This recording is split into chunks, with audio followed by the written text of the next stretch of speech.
Hey, Daily Dosers. I'm Brandon Vasquez, and I'm over at our Palma Valley campus.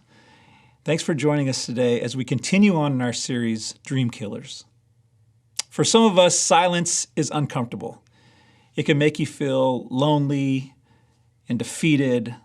When you send out that text message and it was heartfelt and you were waiting for a response, but that response never came, or you made that phone call that you were waiting to make and you left the voicemail and you were expecting a phone call back, or you wrote that letter 7 days ago and were expecting some sort of response.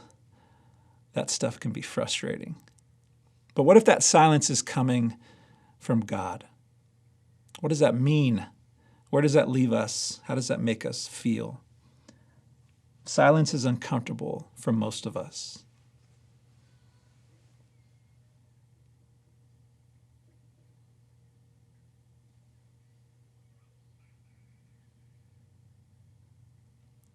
See, I stopped even just for a few seconds, and you probably, if you weren't looking at your phone, looked down and said, what just happened? Did my audio feed cut off?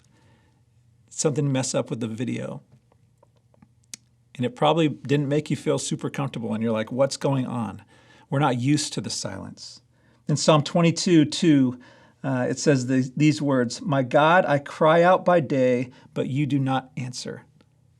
Silence. "By night, but I find no rest." Have you been there? I have.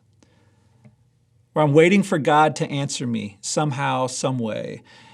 And it doesn't line up with the timing that I had in my head. And so I become restless and I start to become even hopeless. And I'm like, why, God, are you waiting on giving me this answer, giving me this direction, giving me this discernment?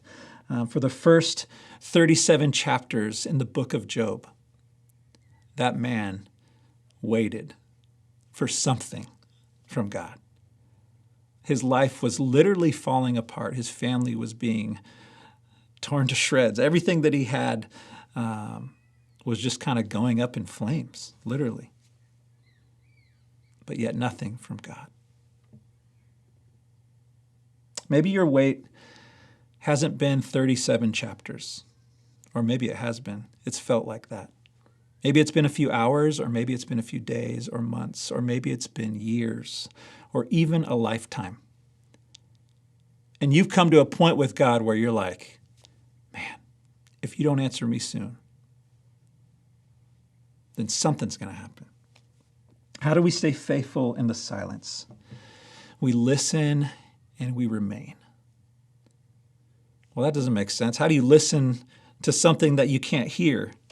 What am I listening for? You're listening for stillness. We're listening for God in the silence. And I know that doesn't make sense, but I promise if you try it, if you shut everything off, even for 5 minutes, which will feel like 30 minutes if that's something you don't do very often, He will meet you there. May we remain faithful by listening and being steadfast in the wait. We'll see you next time.